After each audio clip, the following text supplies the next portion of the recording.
2 shows in a row the microphone isn't working.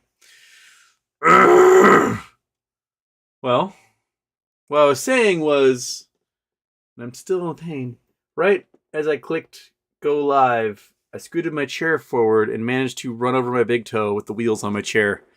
And today's starting off with a bang, I'll tell you that much right now. I feel just, ow. Okay. No sound again. Is it back? Should be back. I've got the little squiggly digglies going. All right. Wait. Houston has problems. That's showing sound. Works now. Okay. All right. Okay. And I was like so excited because I've got a fancy new shirt. Mystery Mike in Hawaii sent me like 8 shirts. This thing's pretty glorious. It's almost a shiny shirt. I mean, it's got a definite sheen to it. It is really comfortable. Look how just glaring and copious this shirt. I mean, look at this thing. Look at this beauty. This thing is just awesome. And Monkey Butt's got a new bandana. He's got a new damn bandana and a whole bunch of them. He sent a whole bunch of these.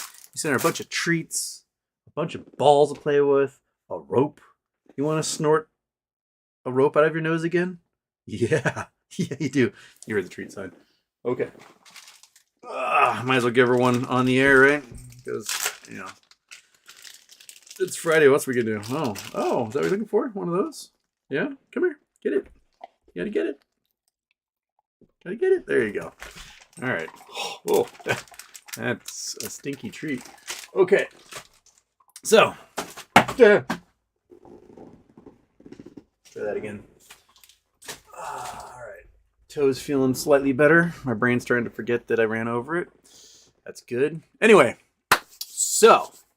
Where are we? We are in, my Twitter's back after 2 years, estimated around 500, close to 500 appeals. I basically appealed the decision 2 to 3 times a week, for the entire 2 years that I've been banned. And what happened was the New York Times on Sunday in their food section did a cover article on Puttanesca. And I took a link to that article, and this most recent appeal, I attached it to my appeal to point out that the definition of Puttanesca is whore sauce. And that doesn't constitute hate speech. That's literally the translation of the word. And Twitter finally said, you know what? You didn't violate our rules. Boop, you're back. So, the Houston Wade. Forget the Houstaddy. That one Twitter deleted. Already canceled. But the Houston Wade is back on Twitter after a long hiatus. Feels great because there was a bunch of like people I had followed in my previous life on Twitter and whose names I couldn't remember. And I'm seeing them again. I'm like, oh, these people are so funny. I'm so glad they're like back. So, here we are. We're doing it. In the other news, Roza and I managed to get in contact with each other yesterday, and look at you trying to get more. Look at you down there. You want more? I can see that. She's calculating like when he leaves the house, I am climbing up on that chair and on that desk, and I'm getting the rest of those. Roza and I got in contact with each other, and she's traveling this weekend, so she won't be able to do a show. So next week we're gonna try and have her on the show. So the timeline of what's happened is Monday she filed the emergency injunction. Tuesday she had her hearing, and the judge basically said, like, to be able to grant this injunction, I have to know how you've been injured. And to know how you've been injured, I would need to see a complaint. So she worked tirelessly, and on Wednesday got her complaint in.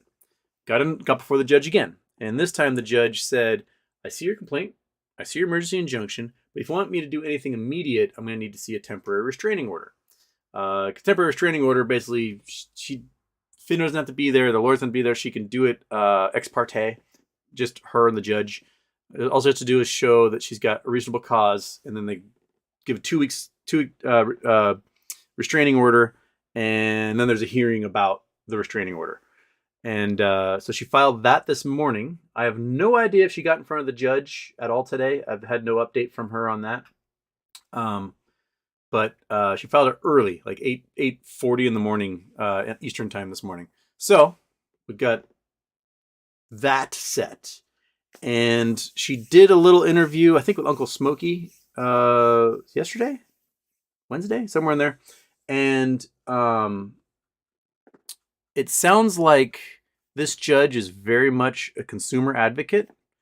That he does rule on the side of retail when it comes down to it.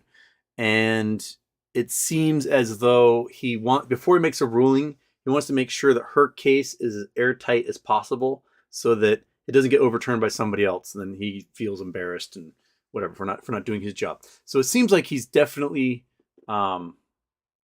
nudging her as to the best way to go about getting this done, which, that's a good sign. And there we go. So those are the two big updates. NextBridge issued their shares. NextBridge website, which is a link in the description. If you go to the NextBridge website, you can sort of register your shares with them. Tell them how many shares you have and what broker it is. And if you've got shares in multiple brokers, register multiple times. And that way they can kind of get a good view of how many shareholders there are and how many shares are out there. That way they can show a court like, hey, we just had 195 million shares registered with us. We can show that just in the folks who responded to this, how many shares are trading versus how many shares there actually should be, which shows that the shorts did not close, and that shenanigans, that there's just shenanigans everywhere. Do something. So that helps the cause. So click on that link down in the description and fill that sucker out and blink.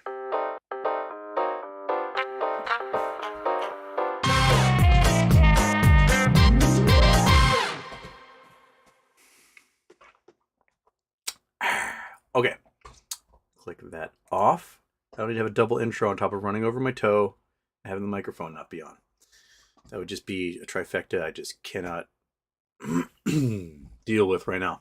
Chris R., don't forget to fill out the NextBridge share count on their site. There you go. Boom. That thing.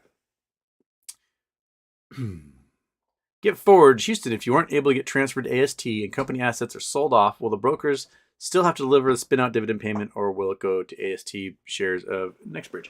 Well, if there's a synthetic, then a payment in lieu is owed.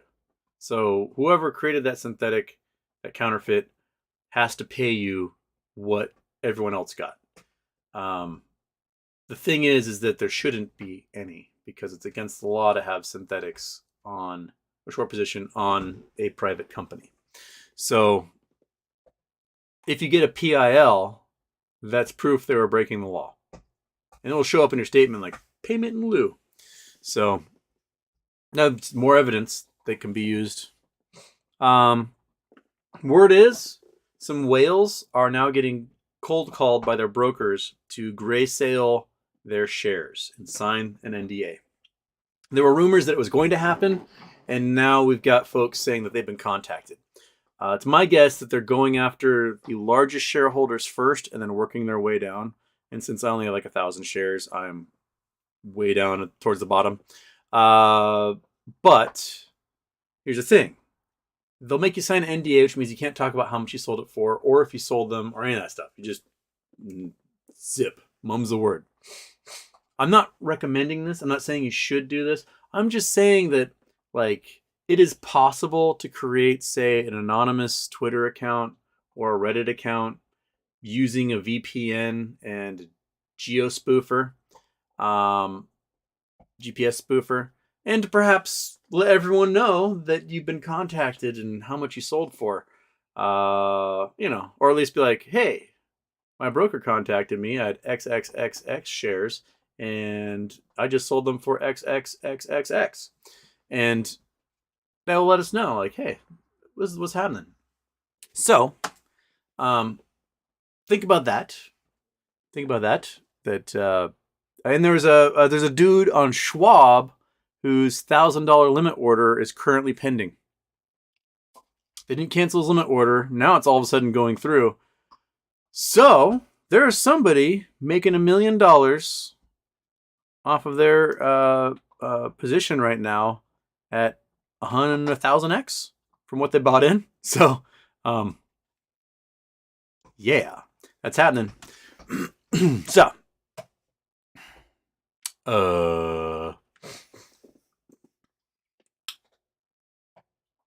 Abror Ergashev, you were telling Acme is the test. If shorts can escape from this, they can escape from any other. Do you still plan to invest in the future since this test failed, kinda? Well, I think right now is we are now, like, we tested the regulators. The regulators suck. They can't do their job to save their lives, or they're just not doing their job because they are protecting their golf buddies. The test now is going to be the courts. And the courts, you know, these judges have lifetime appointments. So technically they shouldn't have loyalty to anything because you can't fire them. You just can't get rid of them. So they can do whatever in their heart they feel is right.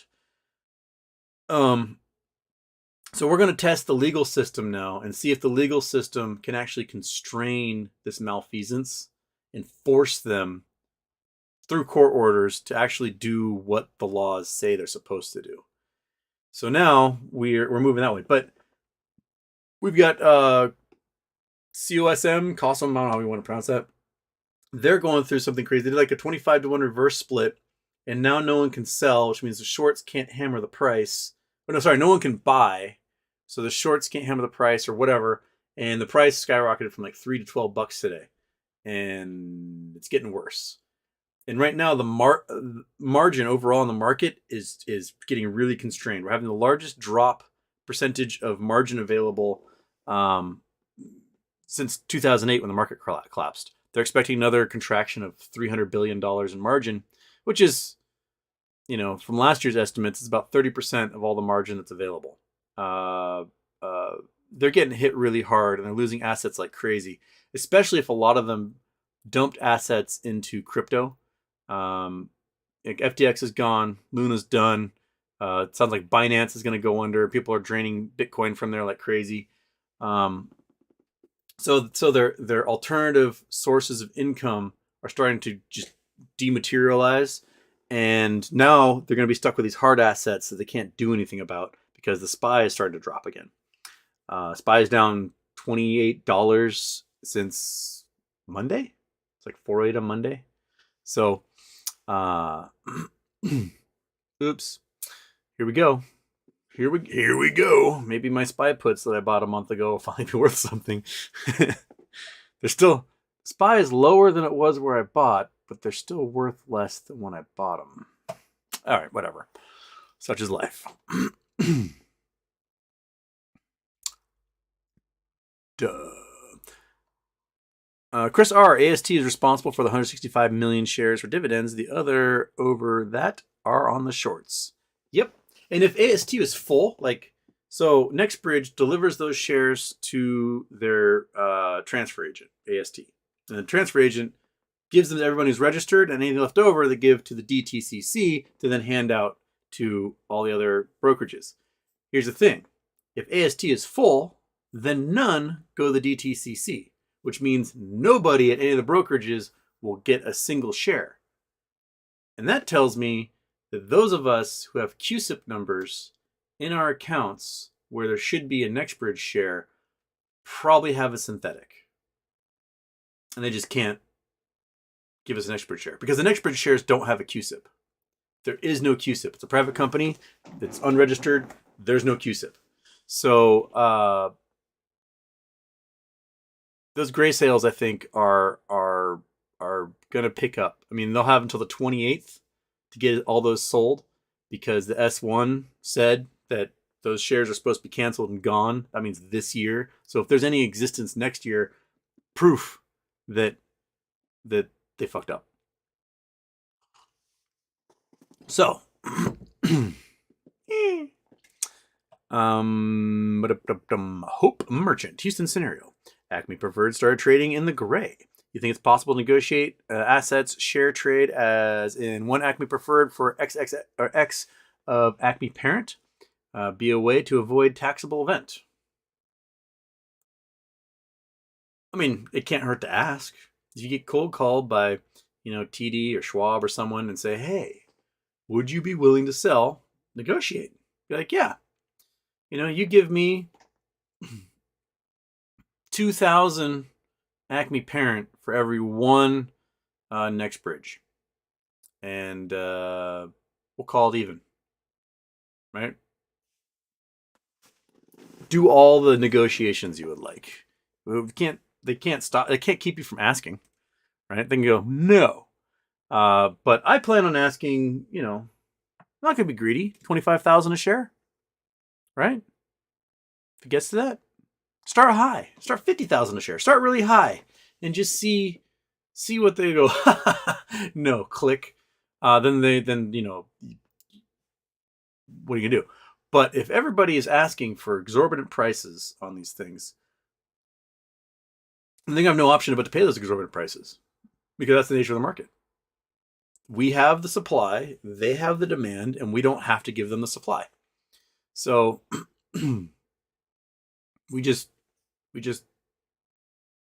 ask for what we think we want. And maybe they'll say like, oh, we can't give you 25, we'll give you 10. Oh no, I guess I'll have to take that. By the way, can you make sure it's give me that tax-free issue there so that we can cover my taxes? Would be cool.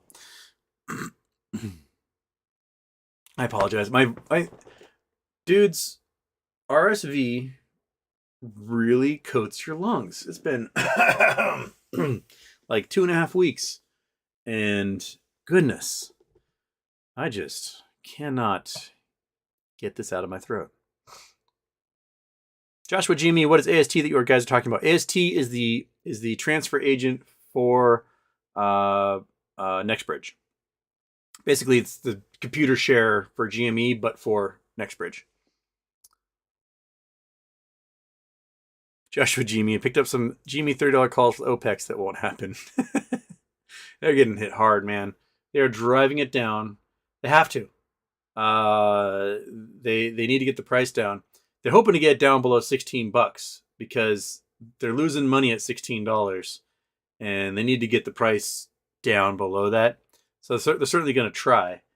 The problem is that if we do somehow win on this obscure little play, then a whole bunch of money is getting dumped back in, and the price is going to go woohoo from us 64,000 people who just got a pile of cash.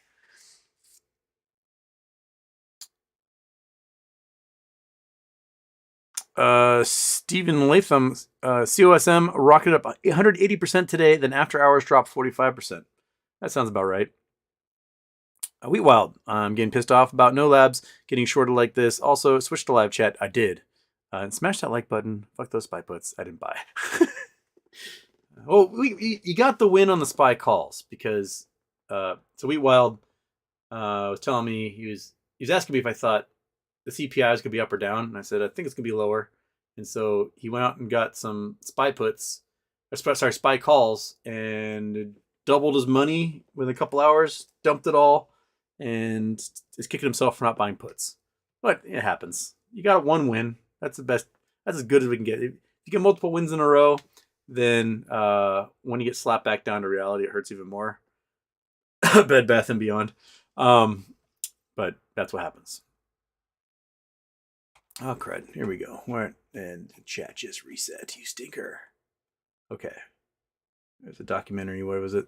Mr. Lasuna, I saw a documentary about Mount St. Helens. Can you explain how that eruption was different from other major volcanic events and why it was so deadly?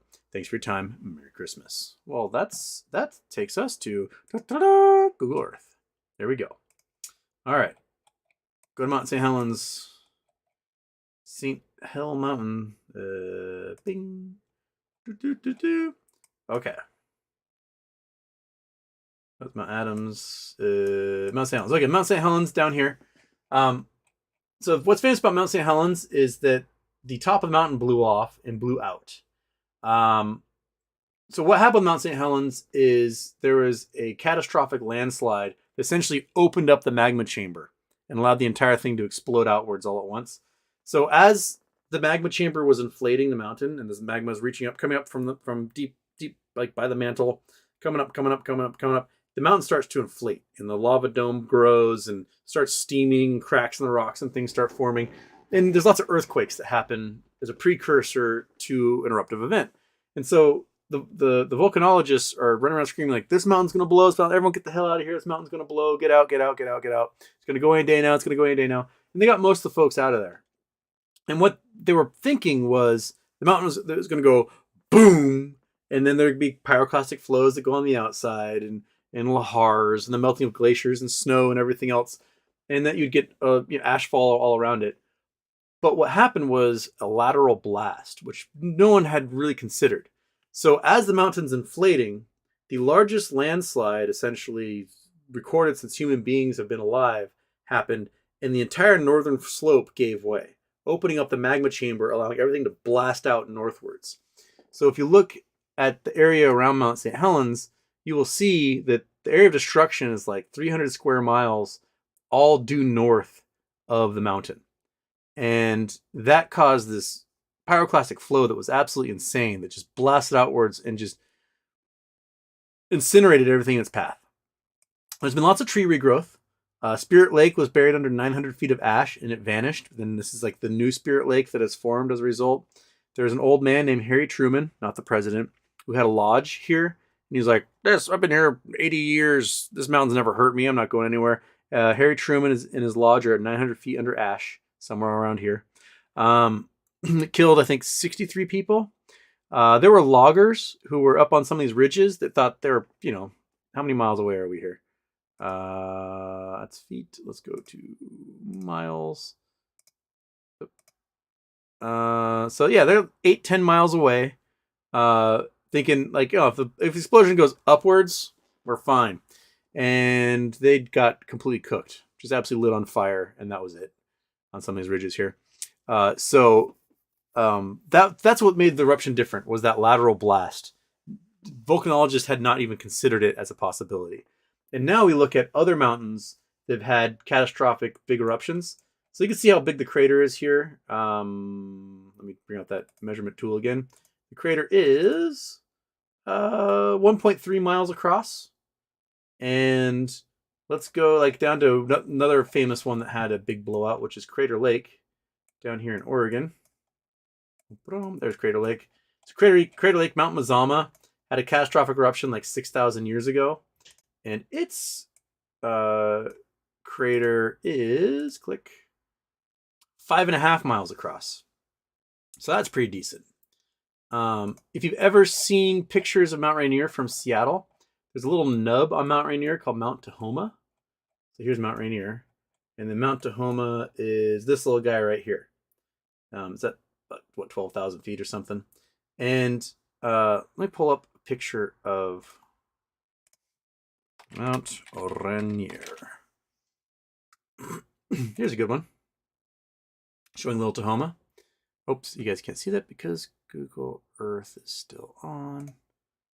I want the picture. Give me the picture.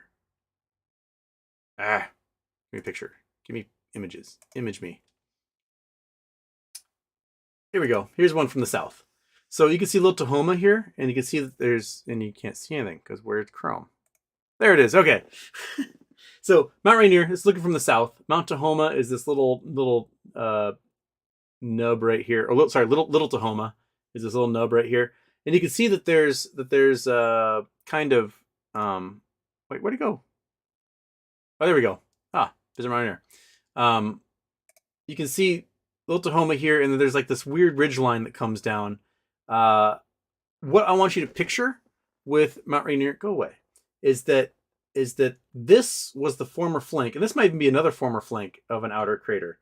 This guy here with this weird little ridge line. But I want you to imagine that you take both sides of that volcano and you run it up from the side of Little Tahoma and the side, this western side here of the mountain, and they run them up and over. And at one time, it was believed the Mount Rainier is about 18,000 feet tall, which would make it one of the largest volcanoes in the world at the time. Kilimanjaro is about 18,000 feet. And Mount Rainier had a catastrophic eruption that blew up the entire mountain. The mountain's just gone. and that essentially what has built since then is a new lava dome, and that this is the edge of that old caldera, which is pretty badass. And this might be an edge of an even previous caldera that had even more catastrophic eruption. So we know that these mountains can produce way more power than Mount St. Helens did, which resulted in the largest landslide in recorded history. But yeah, so that northern explosion, that lateral blast, was the big thing that did everybody in and killed all the people basically. And a lot of people died from lahars. So get massive runoff from snow melt. The rivers flood with ash and snow melt, and like trees and logs and everything smashing them up. So if you happen to be in the river downstream or in a house close to it, you get this massive flood. Trees come crashing through and smash and break everything, and turn people to like minced meat. So that's happening.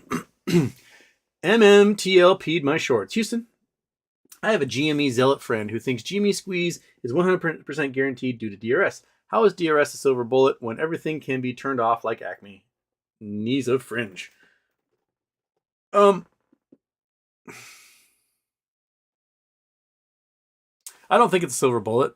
I do think it gives us an idea of the level of malfeasance that's happening, but I don't think it's a guarantee of anything, as we can see that they can just U3 donk and turn everything off. Now it's going to be harder with a company like GameStop, so because GameStop is, they aren't officially a Fortune 500 company or an S&P 500 company, but if they wanted to, they could be. They just need a couple of quarters of profit, and then they'll be an S&P 500 listing.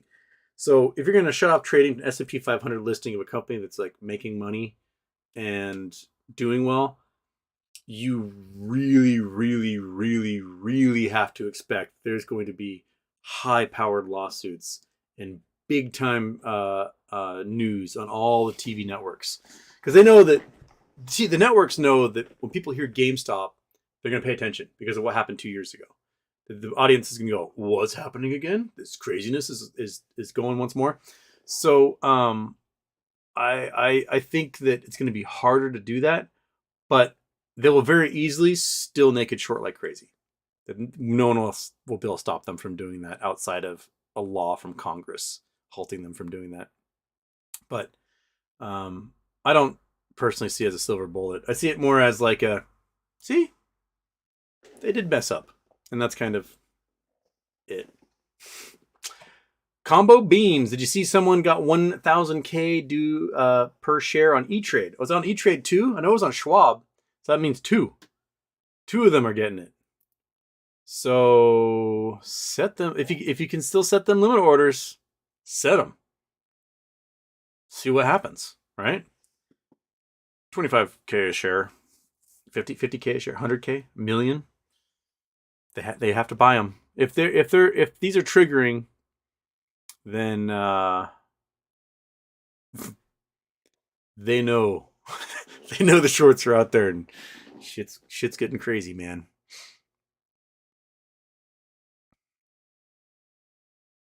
You ever watch Yellowstone? No. Oh, Yellowstone. Oh, like Yellowstone. Like Yellowstone, the TV show. I have not watched the TV show Yellowstone. I've heard good things, but I've not watched it. G-Font. Got some chords here. With a face. Bam. Bam. Bam. Bam. Bam. Bam.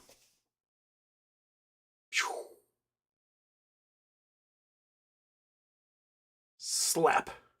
That's a little atoll. What are you? You're just like a little guitar pick, aren't you? Where are we? I have no idea. What was the name of that? Give me a name for a second.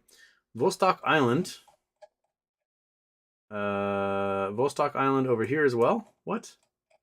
There's nothing there. There's just water.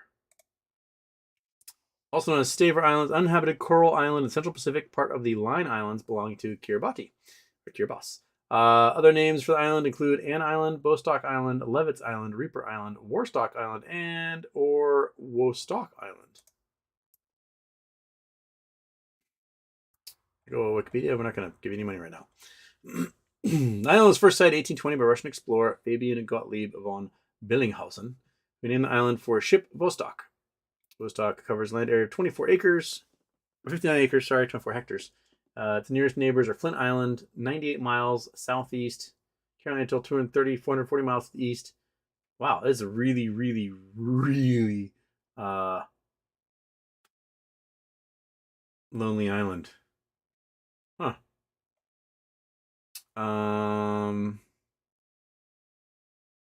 Vostok was claimed by the United States under the Guano Act 1856, but was never mined for phosphate. It is unknown whether the island has ever been inhabited, though the presence of rats suggests that ancient Polynesians might have at least visited. No evidence of permanent settlements ever been found. It's a wildlife sanctuary according to Kiribati.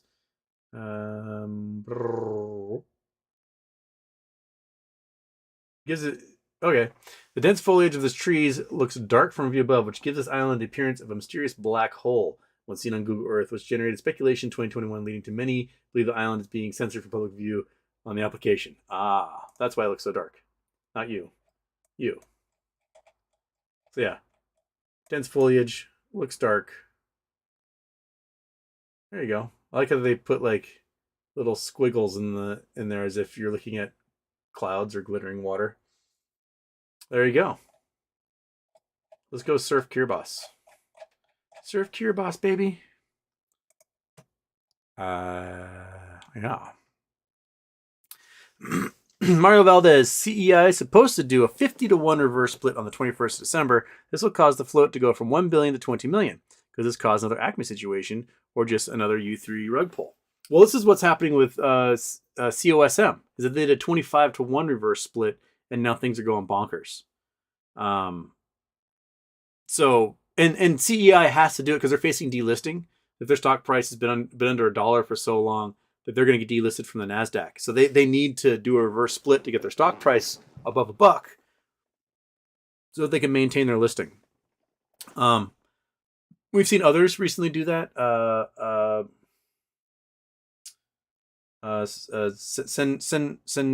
Centro, who was the electric car company. What were they called before that? I can't remember. But they did like a 14-to-1 reverse to get their stock price back up to like $7, and then shorts hammered right back down again. But 50-to-1, that's a big one. Because they're trading low. They're trading like 30 cents, right? So I put them like $15. That's a significant price. And 20 million is a really small float. I'd be curious to see what happens. When Moon, Dave Lauer is the literal face of Finra. I don't believe a single thing he says, especially how he dismissed Acme so easily. They already created the loopholes for the new SEC regulations. I wouldn't doubt there's some loopholes in there that some lawyers went, excellent, about. So our goal, I think, in these court cases, oftentimes is going to be to argue the spirit of the law.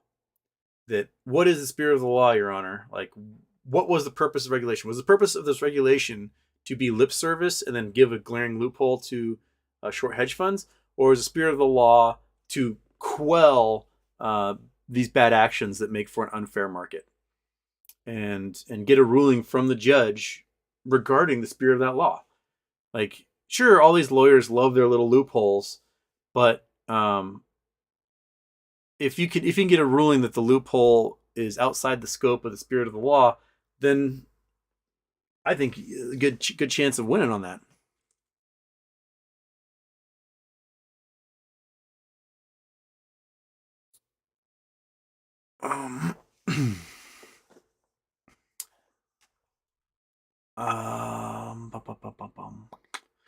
BOFH. That said, I can't wait for the day Acme shows up again on my Fidelity account. Said the stupid 59199437 QSIP.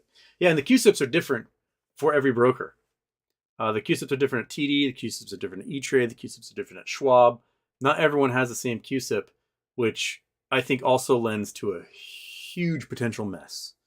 That this is just going to get messier and messier as time goes on. Brandon T. Hi, Houston. Why does it feel like the brokerages intend to just put BS placeholder shares in our accounts and just wait for some miracle to occur? Because that's kind of how they operate, man. If they're scared, they don't do anything. They go, we're doing nothing, and we're just going to hope everyone forgets what happened. Which is, I mean, it's not a bad play because human beings have notoriously short attention spans. So it's very easy to like do nothing and then distract us over here. And we go, this thing. And hi, monkey. What do you want, bud?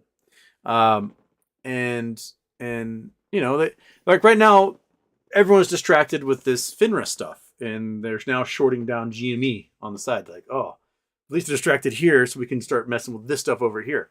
And then if GME starts to pick up, we go, oh, GME's going. We forget all about Finra's crap over here. So they're going to try and do all sorts of stuff they can to get us to forget. And if we forget and we don't sue and we don't do all the legal things that we would have to do to make sure they paid us, and then that's how they win. They need to draw this out as long as possible, wait for all of us to die of natural causes, and then they don't care anymore. So just don't die of natural causes between now and when you finally get paid, I guess.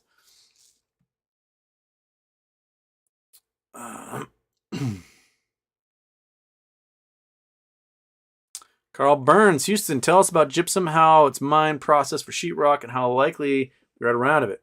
I mean, there's still a lot of gypsum out there. The white sands in Mexico are all gypsum, but I think that's a national park now. Let's go. I want to go that one. I want to go that one. So it's a calcium sulfate that has essentially water trapped in the molecule. So it's hard to light on fire, which is why they make sheetrock out of it. So sheetrock is not wood. Like as a kid, I thought your walls in your house were just like sheets of wood. No, it's this like chalk. It gets compressed together, and it's a fire retardant, so it doesn't like to burn because it's a rock. But here's a crazy thing: 1% of all electricity produced on Earth is devoted to creating sheetrock. 1%. That's a crazy number. That's just to create 1% of all the energy produced by every coal plant, nuclear power plant, oil fire plant, hydroelectric dam, wind, solar. 1%, one out of every 100 bits of electricity that flows through our transmission lines goes specifically to create sheetrock for building. Whoa, that's nuts. So what? I can't remember all the areas it's mined. Let's click on this, and then it might tell me where it's being mined.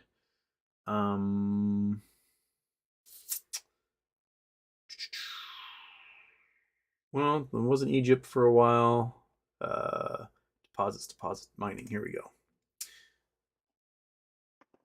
So we got a bunch in Brazil, Pakistan, Jamaica. Iran is the world's second largest producer. A bunch in Thailand, Spain, Germany, Italy, England, Ireland, Canada, and the United States. Large open pit quarries located in many places, including Fort Dodge, Iowa, which sits on one of the largest deposits in the entire world, Plaster City, California, and East Kutai, Kalimantan, Indonesia. Several small mines also exist in Kalyani, in Western Australia, where gypsum is sold to private buyers for additions of calcium and sulfur, as well as reduction in aluminum toxicities in soil for agricultural purposes. So I guess they're sprinkling it to soak up the aluminum. A bunch in Chihuahua as well. Okay. So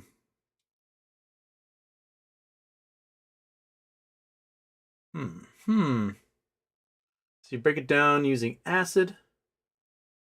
Phosphogypsum is produced.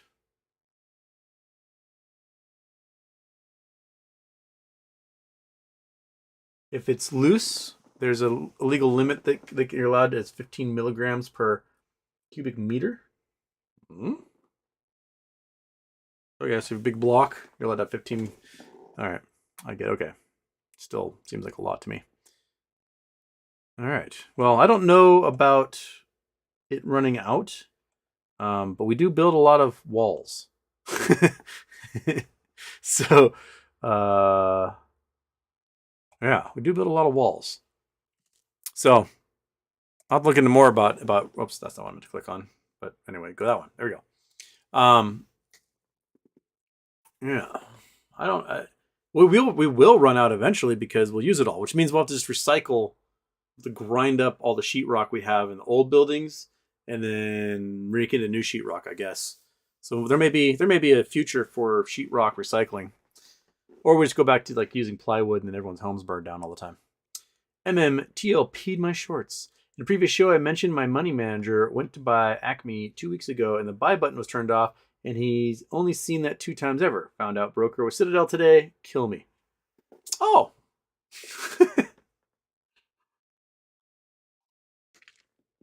Well, you may want to yell at your money manager and use someone better than Citadel, right? Be like, hey man, put my money through a different system than Citadel.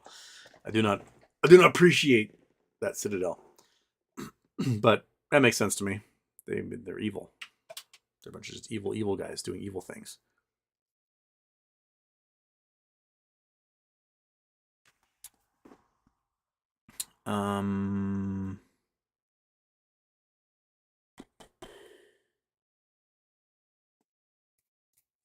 Michael Harrow, Houston, you had no Twitter account because you got kicked.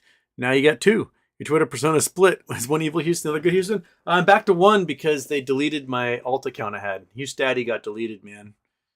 I went to go like see if people had emailed there because like I was getting DMs on both, and nope, suspended. So the Houston Wade's all I got right now. Squamsk. So like the sun crushes hydrogen into helium. Will we be able to extract helium from fusion reactions going forward?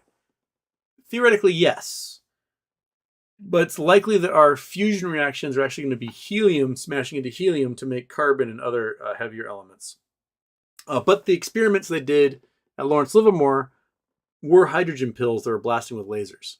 So the experiments were with hydrogen, but it's easier for us to get isotopes of hydrogen because we can filter for heavy water and then do electrolysis and pull the hydrogen out than it is for us to get isotopes of helium, because helium, the minute it enters the atmosphere, it floats away and disappears forever. So it's really hard for us to collect those isotopes, which is why we have to go to the moon to get them, because the moon just has them just freaking everywhere in the dust, because they get blasted out from the sun in the nuclear reactions. These little isotopes of helium-3 get blasted out and carried by the solar winds, and then they hit the surface of the moon. And since the moon has no atmosphere, it doesn't bounce off the atmosphere because it's so light. It hits the dust and sticks. The static bond like socks out of a dryer.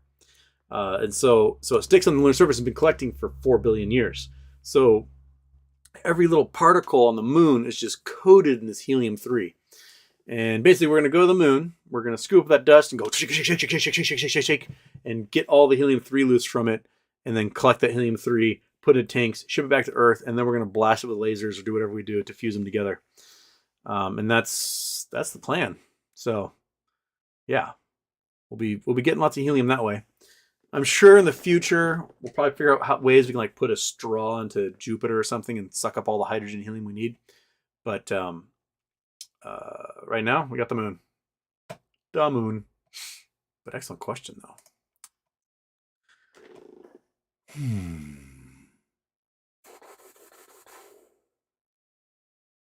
Super Steve, after 2 weeks pass in the S1 filing, and we still don't have NextBridge shares, then what?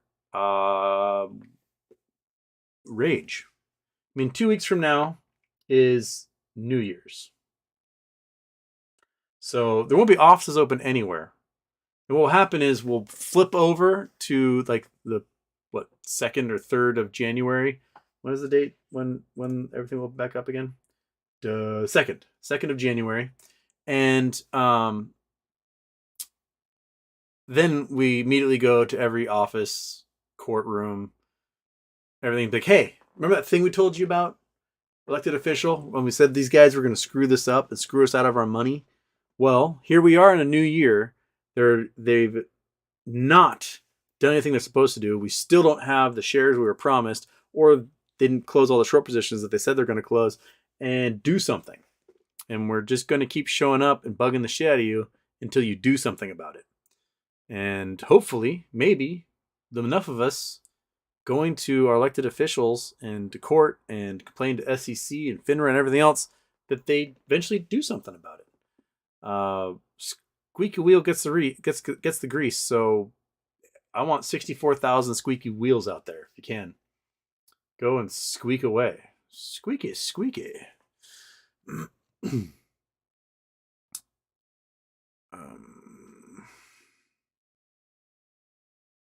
Kyle Garibaldi, haven't all the shorted shares been deleted already? How do we argue they exist retroactively? If you have a QSIP, it's very likely you had a shorted share because NextBridge does not have a QSIP. So if they deleted your share to replace it with a QSIP ticker, and in 2 weeks you have no NextBridge in your account, then it was a short. That's it. That's simple as that. Daniel J, it's been a while since I've been on live. Happy birthday, Houston. Well, thank you. Welcome back, Daniel J. We appreciate you coming in and saying hello and hanging out. And it's Friday, man. It's not much happening. It's, here we are. We're back to like twiddling our thumbs for the weekend, wondering what Monday holds for us. And there we go. Kevin Rayonen, Houston, what say you to the idea of shorts negotiating with Acme for the purchase of the remaining allocated shares at a fixed price? Acme gets capital enough to throw investors a dividend. I mean, it's a novel idea, right? So the idea is, they never told me I can't say NextBridge. So now NextBridge exists. They never said, so I'm going to say NextBridge. If NextBridge were to say, hey, shorts, I have another 335 million shares that are authorized. I can sell you those 335 million shares for $1,000 each. And then they raise $335 billion in capital. Like, who has that amount of capital on hand? Nobody, right? And the shorts use that, gobble up the shares or whatever. And you might sell them you might call them a Class C share or something. And then they gobble all up, replace things. I don't know how they would do it all. And then everyone gets some sort of NextBridge out of it. Problem is, right? What do you do with that when it's done? Do you capitalize and make the company become a viable oil company? I mean, you got more cash on hand than any company in the history of man. You could buy Tesla probably at that point. Or do you turn around and just give everybody a dividend? Okay. All of you 500 million shareholders, here is a, $400 dividend or whatever. And then I would get $400,000 for my shares, and you would get, I don't know, 2.4 million for yours or whatever would it turn out to be. That could work. It would probably still crush every short in existence. If they did it for like $10, then fuck you. Right? Like, why? The one thing I think keeping them from doing it is I think they want to show just how fudged up this all is.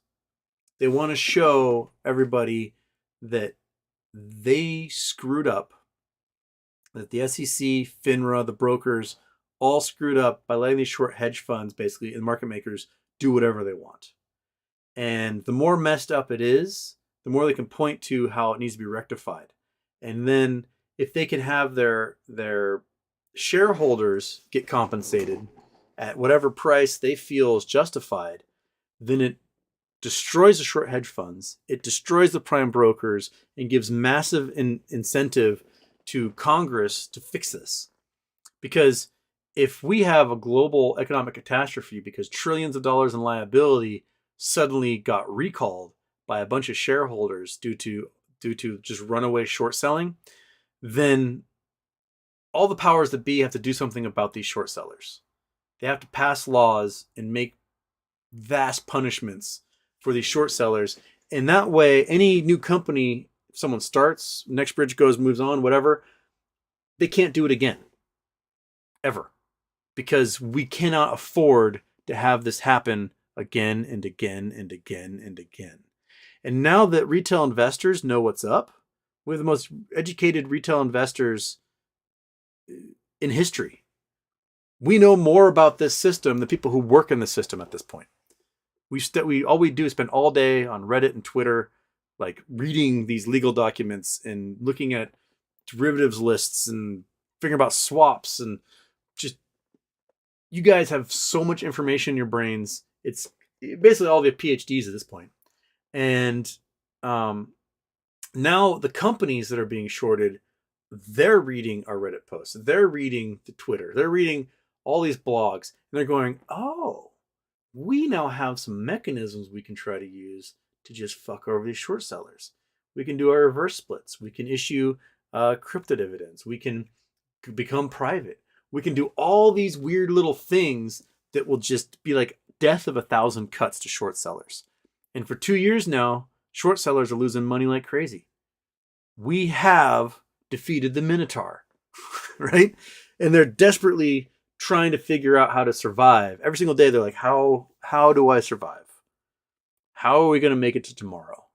And I think on Fridays, they go, whew, at least they got 2 days to figure out how to survive Monday. So I think it's working. I think we're getting in there. It's slow progress. I would have loved much quicker progress, but to get the eyes of the public and elected officials truly focused on us, it's going to take a cataclysmic event. We need that catalyst. And I think, Roza's lawsuit is a great seed for that catalyst. And if others, download her lawsuit, read through it, tweak it for themselves, and file on federal courts elsewhere in the country, and we start getting a whole bunch of those going, and those FINRA lawyers all of a sudden have to spread really thin to 100 different jurisdictions, the likelihood of a lawsuit prevailing and them being forced in the open market to close our shares would be a thing of beauty. Oh my goodness, would it be gorgeous. In Monkey Butt, you would get your 4-wheel drive RV out of it. That sound cool? Yeah, I know. It sounds awesome. You're excited. I can tell just from the jumping up and down that you're doing right now.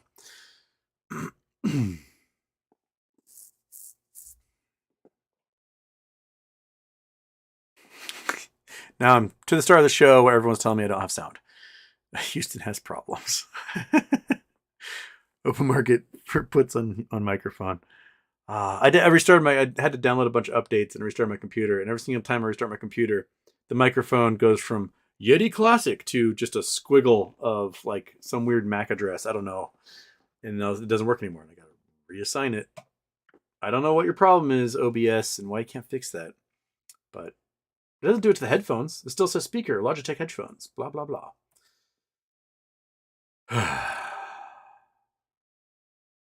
Azibadal, nice shirt. This is just a sexy freaking shirt, man. I love this thing. It doesn't quite the way the colors are processed at the camera doesn't quite show how golden yellow this is. It looks kind of, I don't know, a little pale, but the blue stands out pretty rich. It's a little deeper blue than what's showing up on camera. It's a gorgeous shirt.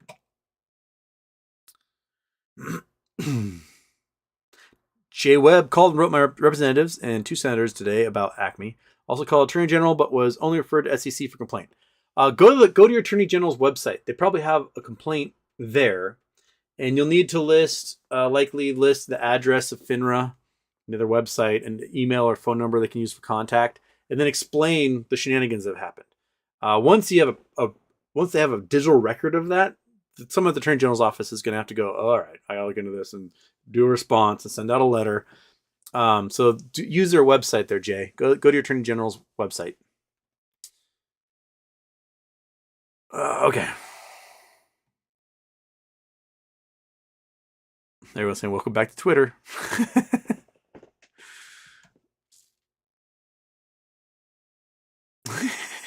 Keith this says, holy shit, Houston, I could hear you before the video loaded. That's a loud shirt.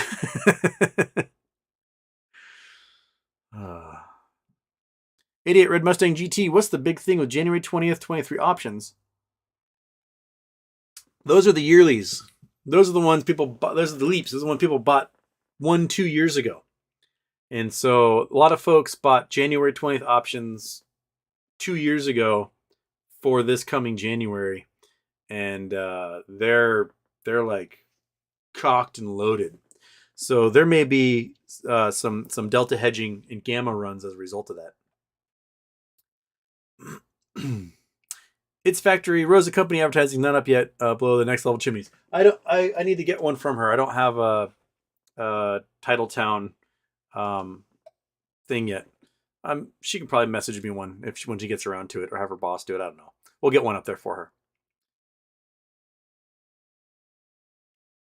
her. Trey Spider Houston, did you get to listen to the space call with Lauer and Gensler today? I didn't bother. I knew it was going to be softballs, and then everyone was like, "That was weak sauce." So it was all softballs, and there's no meat to it whatsoever. I don't trust most people that Gary Gensler is going to agree to talk with. I don't think are going to ask him the tough questions, and that's why they agreed to talk with him. So that's what happened. Terry Smith, I have Acme shares from Torch Divvy. My broker doesn't allow OTC stock trading and never listed Acme for sale or purchase. Are my shares likely to be fake? And if forced closing occurs, where do I stand? That's a good question.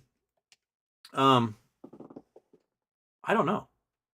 I would call your broker specifically and ask if there's a way they can go to close only, because other like trading apps that don't have OTC access, they could still switch those shares to close only. I would ask. Even if you bought Torchlight pre-merger, right? The company is still being shorted like crazy. So there's a very high likelihood you purchased what were counterfeit shares back then. And then they swapped over, turned into... What was supposed to happen was when they turned into Acme, MMTL, Torch was supposed to close their positions, and they didn't. They just... All the brokers went, okay, well, I guess all these synthetics are now called Acme as well. And then they set it and forget it. And you're like, la la la la, nothing big's happening. And then we had those two market makers collude with each other and start a market trading it back and forth, which caused it to become available to trade for everyone. And John Berta and the board complained to Finra and the SEC saying, hey, this isn't supposed to trade. It's in our filing that this is not allowed to trade over the market. And Finra went, too late. Sorry. And that was it. That was a response. Not like halt trading. It was like, well, cat's out of the bag. What are you going to do? And so I think more naked shorts were generated at that point. And there's borrowing and lots of stuff. So they could have created synthetic, sold it to you, transferred it into Acme, and then borrowed your share out of your account because you can't do anything with it. You're in a trading app, right? And we're borrowing your shares and sending them out to other people. And so they borrow synthetics to make more synthetics. It's like turtles all the way down. Just synthetics all the way down is kind of where I think we stand. You are the sauce boss.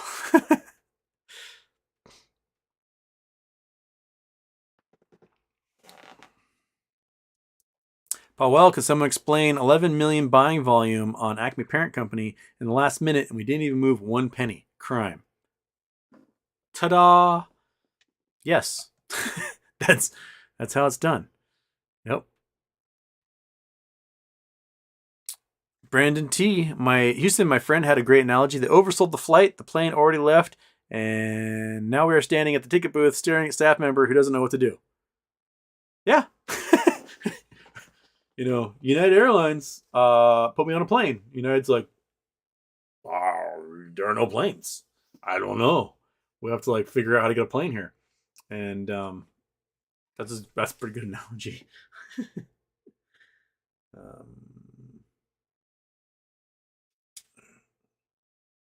Sorry, just got a message. Got to say thank you for that message there.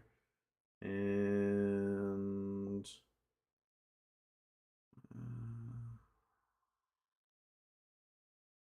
okay. Swamps. Acme uses lasers to bore tiny holes into stuff. Awesome. Could they make a structure tougher than graphene with this tech? Honestly, I don't know. I cannot answer your question. I do not know enough about material sciences to tell you. I do know someone I can ask and whose phone number I have and who I'll see on Sunday because they're coming home for Christmas. I will ask them if it's possible. How about that? I'll get back to you. I'll get back to you on Monday's show. Just remind me, and I'll tell you how it's possible. Because there's a material scientist in the family. He'll be able to tell me.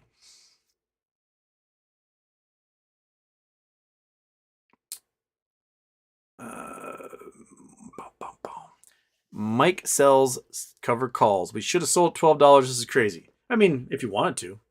But judging from the two folks who so far have documented that they've sold them for $1,000 a share in the gray market, I think $12 is shooting a little low. Just a pinch. I mean, I would like retirement money, not out of pretty good vacation money, right? That seems to be the goal here is retire, not vacation. Retire, vacation. Retire, vacation. Vacation for the rest of your life, vacation for a week at Epcot. I'm shooting for the retire. I can go take a vacation without selling for $12 a share, right? But if I could sell for thousands a share, then I don't have to do anything I don't want to do, basically for the rest of my life. And that is a much more appealing incentive for me.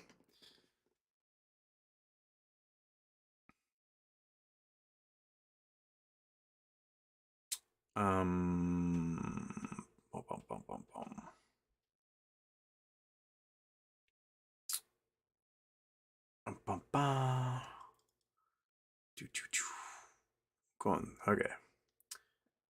Oh. Feels there it is. I felt that coming on. Sorry, monkey. Didn't mean to sneeze all over you. You're an adorable dog. Okay. All right, lots of conversations. Lots of people putting downers in the comments. Don't be a downer, man. Be optimistic that they're going to be forced to do what is right. That's the way I'm seeing it. Is that we have some recourse happening now, and there's 64,000 of us who are pissed off. That's a large contingent who can make a lot of noise. And not only that, there are only 64,000 of us in this that can make a lot of noise. There are another 10 million retail investors who are seeing what's happening and knowing that can happen to their Ape Play, AMC, GameStop, you name it. Mullen, that what they can do to us, they can do to them. And so there's like a brothers in arms type thing where we're like linking arms and storming forward because everyone knows that what they did to us, they can do to them. And they don't want that to happen. So if they want a catalyst, if they want their MOAS, they want to jump behind us. All right, it's like the quarterback sneak, right?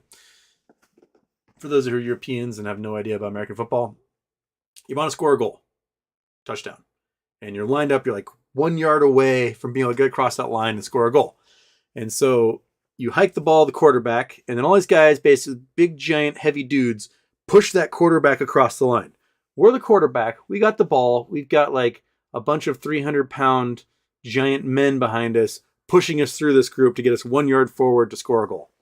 And then the entire team wins at that point. So there you go. There's your football analogy for all the Europeans who are probably asleep right now because it's an absurd hour for them. But when they watch this later, they can get themselves and be like, I don't know what he's talking about. But quarterback sneaking, that's what we're trying to do.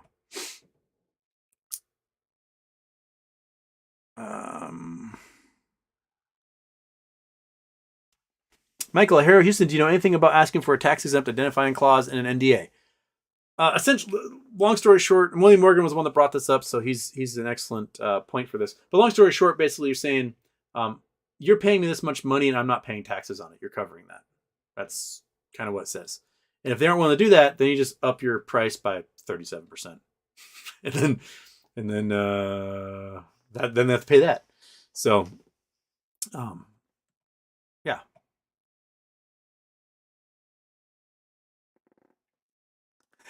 William Morgan, Houston saying Acme, not Acne. I will not entertain any more discussion about his hygiene habits.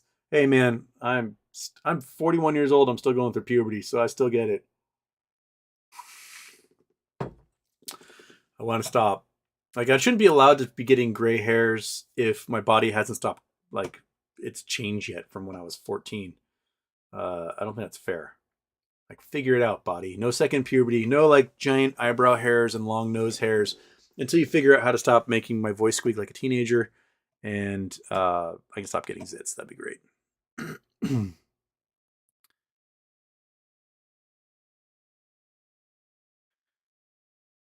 TDA wrote in response email, TDA will not buy your shares either. Do you think TDA is playing a game with TDA customers? I mean, I don't mind as long as TDA provides me a certificate of book entry.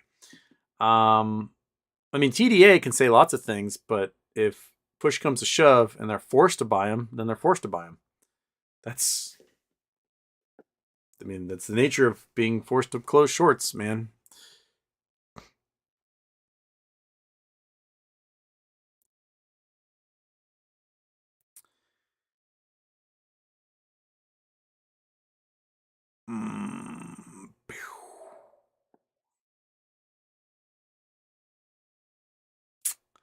Tara Jones, I'm telling you, try and sell them for a high amount and watch what happens if you're on TD. It's like it goes somewhere else, so they know you're trying to sell them for that amount. Yeah. And if you're getting gray market offers, it might not be from your broker. It might be from someone else looking to close them, a hedge fund or someone else who's being forced to do it. Prime broker? I don't know. Dave R. I want them to come to my house with a come to my front door like Publishers Clearinghouse with a check 10 feet long. I like that too. Owen Saunders, hey pal, Acme and GME holder. When do you think I'll be rich? P.S. You'll always be welcome to stay at my house in Wales. I would love to come visit Wales and see the, whatever that's town name, 55 letters long. When? I don't know. Things should be happening before the new year. And whether that means some of us who've, I mean, I wasn't able to put in high limit orders because I've got Fidelity and they won't let me do it. But those in Schwab and E-Trade who did, awesome. Fantastic. Way to get those two folks who've had their orders go through. Way to do it.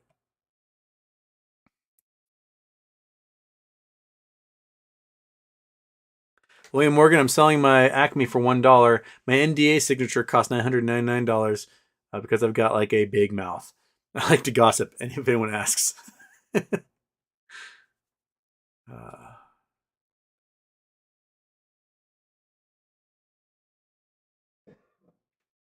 Houston, can you talk about taxpayer identification number 10? I mean, it's just your taxpayer identification number, I think, is just your social security number at this point.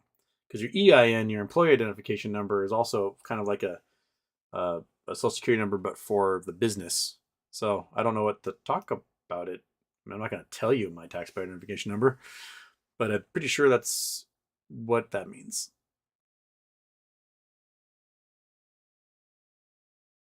Andy Rose, what happens if NextBridge announces they have a buyer and these shares have not been settled?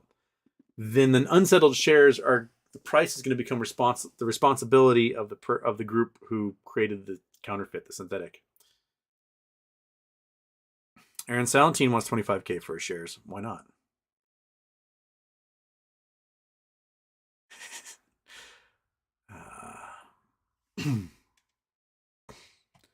Skin Lab Aesthetics are still in GME? Yep.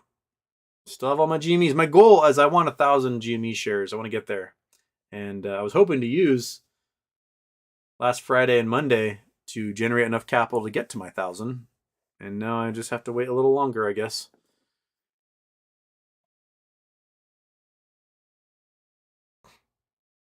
Oh, and there's the reset of the chat again. Okay. Scrolling back. Okay. Okay. People tell me black seed oil will cure things. Black seed oil cures all except death.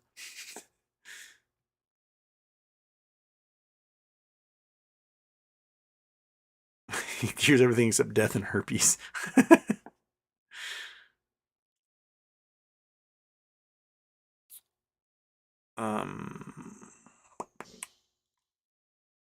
Kameha, the Gensler meeting was a washout. No one had balls. Yeah, it's kind of what I figured it was going to go. You know, if something interesting happens, I'll read about it later. But I'm not going to like spend an hour of my day listening to something I know is going to be complete, like, just doormat fest. Trey Spider, I've been picking up everything my phone rings. I did. I got like a weird Nevada call yesterday, and I picked it up. I was like, oh no, it's just some lamos trying to get me to donate money to a scam. Nope, I'm waiting for that. Hi, this is Dawn with Fidelity. We're hoping to talk to you about a possible sale of your MMTLP or Acme shares. And come on, I'm waiting. I have a feeling that some of you folks who have much more shares than me, well, I'll hear from you first, that, or secretly through perhaps anonymous accounts on Reddit and Twitter, that you signed the NDA and you sold for X amount of money, and then I can expect that my turn will come along.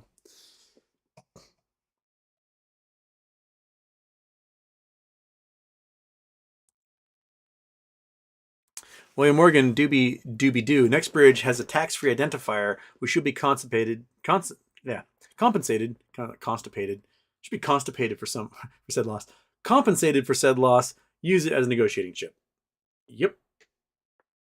So if they can't get you the real deal, they should at least give you a tax-free chunk of change for it, right, Monkey? Right? Because they shut off trading, so you didn't have the option to choose if you wanted to sell or become next bridge. So tax-free identifier, right, Monkey? Oh, that's right, you sweet little dog. You sweet little goofer. Money long, can we talk about the squeeze? Well, there is no squeeze in the moment because they stopped it. So, I'm sure we'll talk about squeezing real soon again here.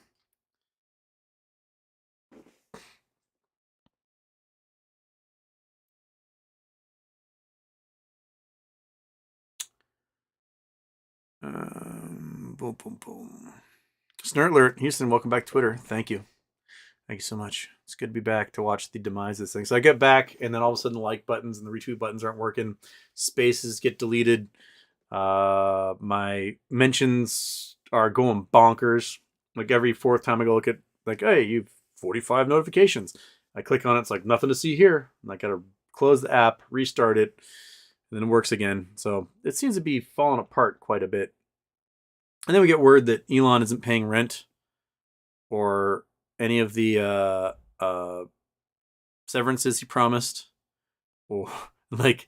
Payroll quit.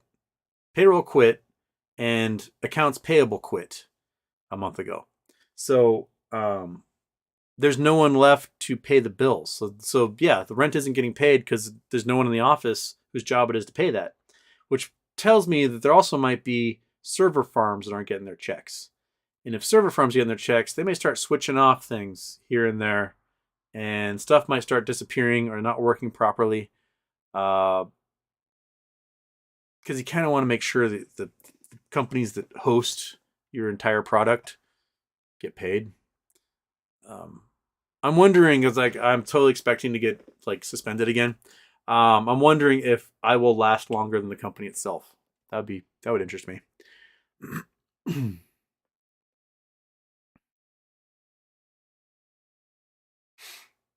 Tall Frenchie, please have in contact with Houston.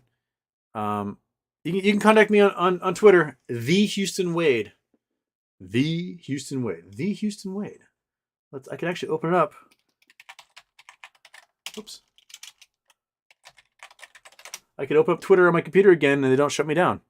Yay! Oops. Yay! There we go. The Houston Wade. Rock God. I'm not deleted. Puttanesca is now legal again. Saddle up your dolphin statue and head over to Reddit. I got the Reddit. I got my old count back. There's no mustache on it, so the mustache count is no longer mustachioed. Here we go. There we are. So head over to the Houston Wade. The Houston Wade. Boom. I got a couple messages. I got some notifications. So if you need to contact me, that will be the fastest way to contact me. It goes quicker than, especially quicker than like Instagram messages. I mean, I'll get to those, but I'm not as fast at seeing the notifications as I am with this app.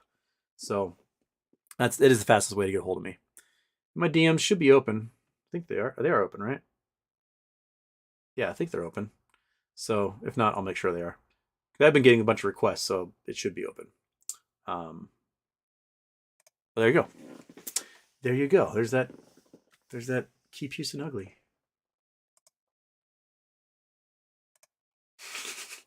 I saw this on a railing and I was like, I gotta click. It's at midnight somewhere in Belltown in Seattle. But beautiful. That's just.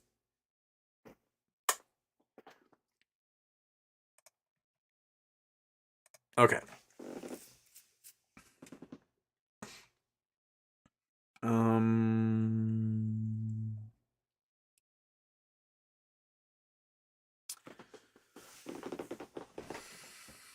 I answered that. I answered that. Answered that. I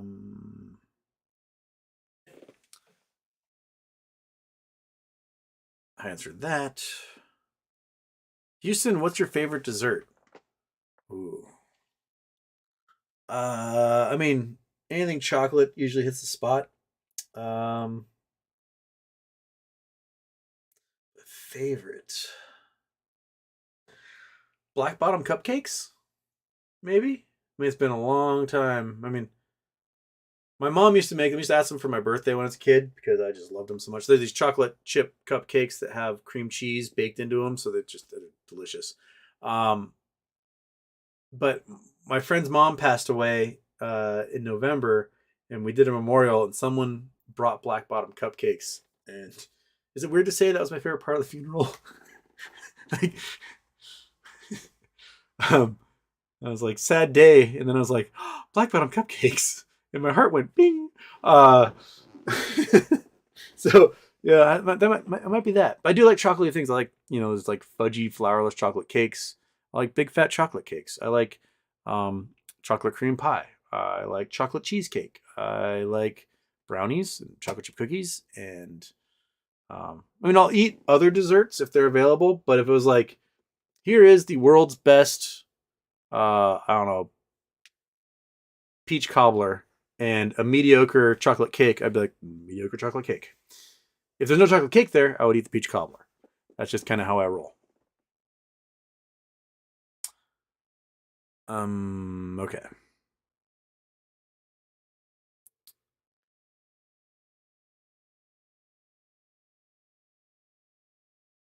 Some random internet weirdo.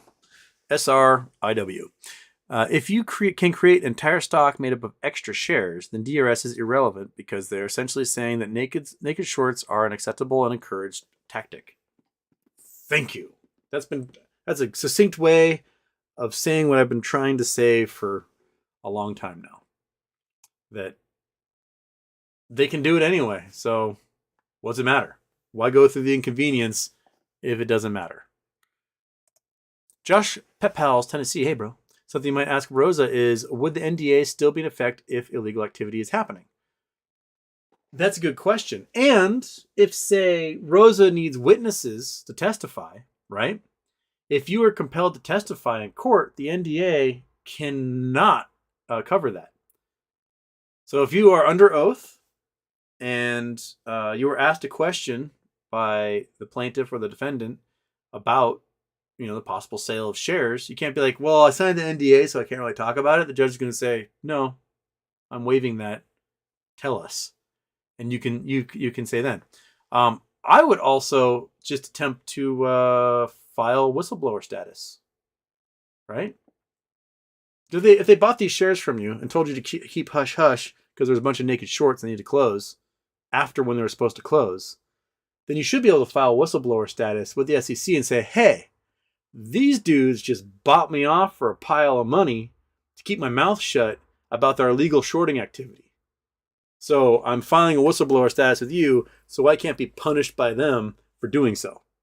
And you've got the protection of the federal government protecting you and basically making that NDA null and void. So, yeah. Yeah. So there we go. Those are a couple of my suggestions. I might talk with an attorney to verify because I can say things all day long, but I am not an attorney. I'm just saying, like, they're looking for loopholes. You should look for loopholes too.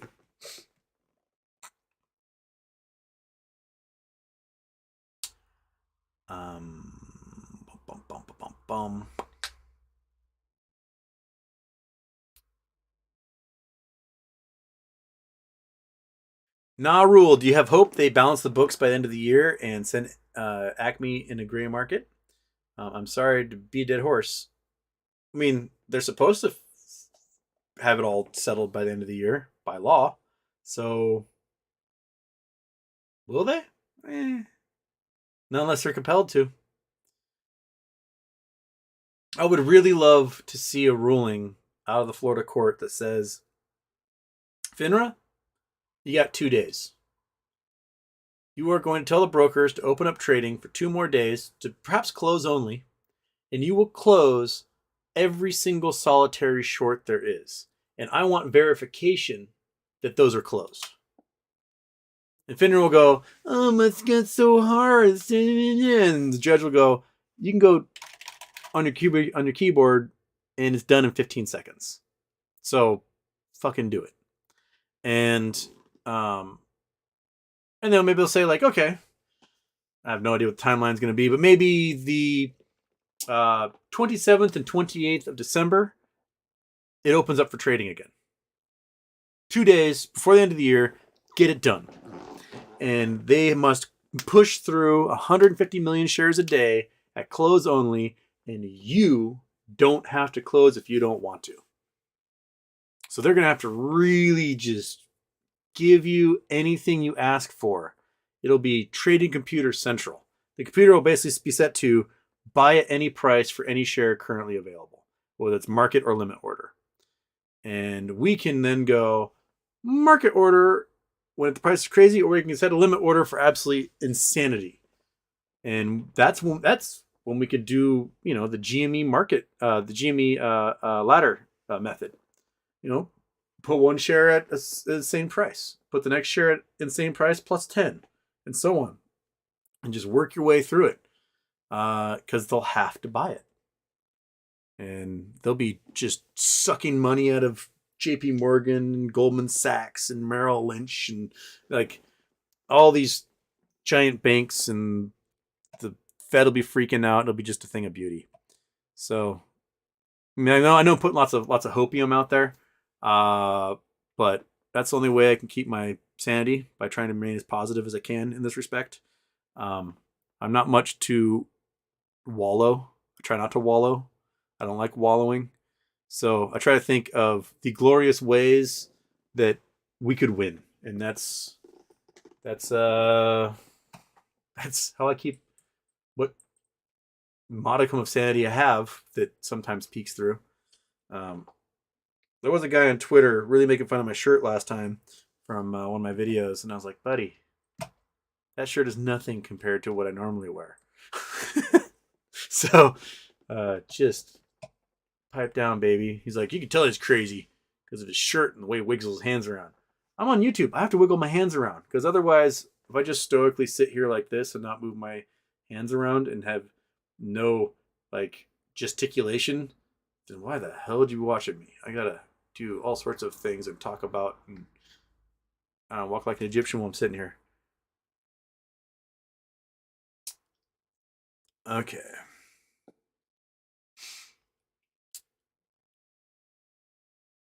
Aziba Doll not taking anything under 1 million tax free.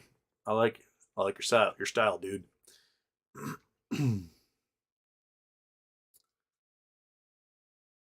Tara Jones, I put in a set order for 3,000 a share. It did not say no. Sexy. I wonder. Let's see right now, because now that's switched over and it's no longer like an OTC whatever. I wonder if Fidelity will let me, if it even has. All right, login.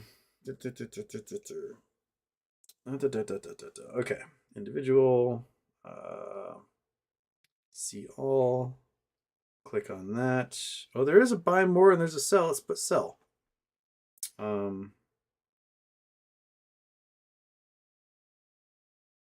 Market hours session. Sell all. Review. Nope. Not let me do it. They're not making me that. They don't recognize the symbol.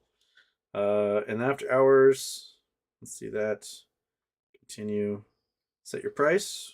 Okay. Let's set that to 25K. And continue. The symbol you entered is not recognized. Only NASDAQ and listed securities can be traded during extended hours. Note. The symbol. Okay, yeah. Fidelity's not letting me do it. Okay, well. C'est la vie.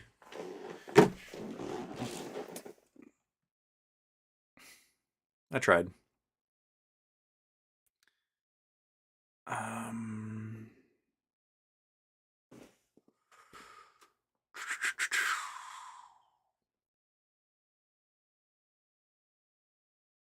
Kevin Rain, and you're thinking of Naked becoming Centro. That's what it was. Naked.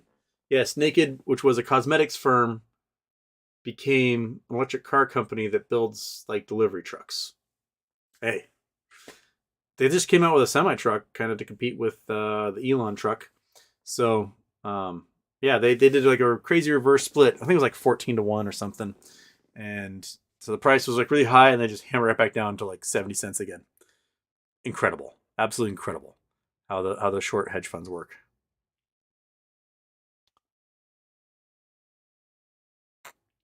Static Dean, I wonder how hedge funds are going to pay us for AMC and GME when they can't even pay back 65,000 shareholders. I have some Acme and Webull, but they are not tradable at the moment. Exactly. Like there's only 60. We're small potatoes, man. And yet, if the price goes for something insane, for thousands a share, you're looking at liabilities that could be in the trillions. It could be, 1/7 of the entire American economy going into just 65,000 people. That's crazy to think about. And, there's what? Verified 4 million holders of AMC, over 4 million holders of AMC. It's going to be on a different level.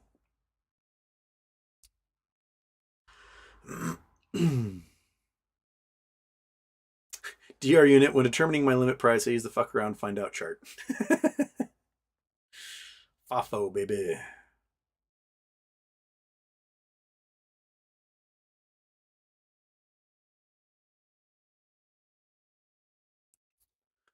Bill Coin Roza GoFundMe on YouTube channel. Does she have one set up? I know there was talk that she suggestions that she would do one. I haven't seen her link to one yet, so I'll wait for her to link to one, and then maybe we can do something about that.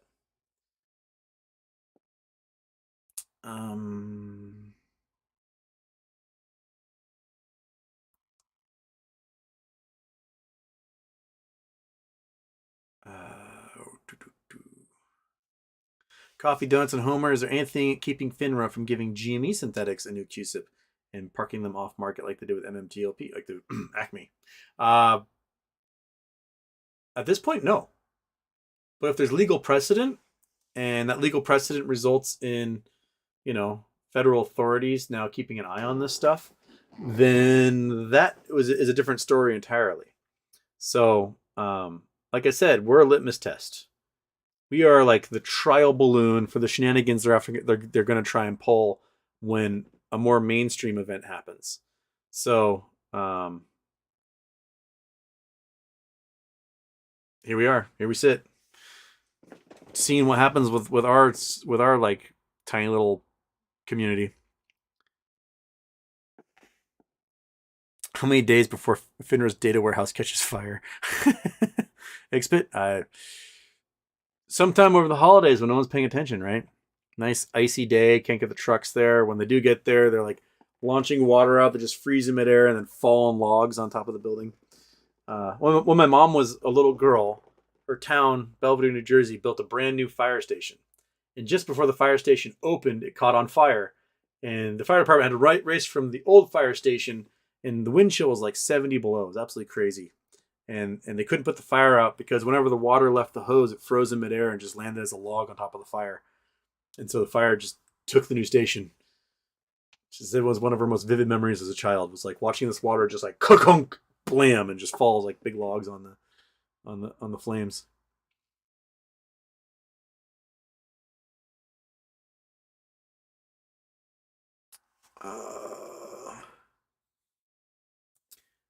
PPARP04, Houston, shouldn't the company step aside and allow us retail investor benefits from the squeeze? We are the reason we got here in the first place. I think they pretty much have. I think they basically said they probably mulled over like halting the transfer, right, of NextBridge shares. And they said, okay, maybe we'll halt the transfer of NextBridge shares, and we'll say we're not going to transfer until the stuff is settled. And then they probably like game theoried it and said, wait a minute. If we do that, then the brokerages are going to blame us. They're going to say, look, we can't get this stuff figured out because NextBridge won't give us the shares, and it's all their fault. So I think NextBridge then said, all right, we're going to issue the shares to our transfer agent, and then that's it. We're out. Then it's up to the brokers to figure out this mess, and the DTCC and Finra. And as we're seeing right now, nobody who's in a brokerage account has gotten dip doodle. And yeah, I mean, the only people who've gotten them so far are registered at AST, and AST is full. We weren't able to register. I was planning on registering, like, if I wasn't getting the price I wanted by Monday at 3 p.m., I was like, I guess I'll just submit to register. But it was too late. By the time they shut off trading, AST was already full. And they think that was because the foreign investors, you Australian and Euro apes out there, you guys, your brokerages, because you weren't allowed to buy or sell, already registered ahead of time. Like, you know what? We're just going to register all our customers and get this out of the way. So they may have registered before any of us really had a chance to do it.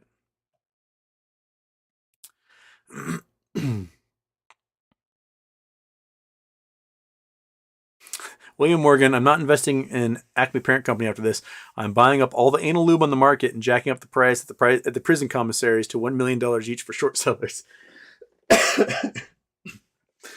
Oh, that reminds me of when the creators of Cards Against Humanity sent the 55-gallon drum of anal lube to the Malheur Wildlife Refuge. I thought that was pretty funny. I wonder, like, where that thing is to this day. Just sitting in a basement somewhere at the Wildlife Refuge, and they're like, honestly, I don't know what it is. It arrived here 6 years ago, and I don't know.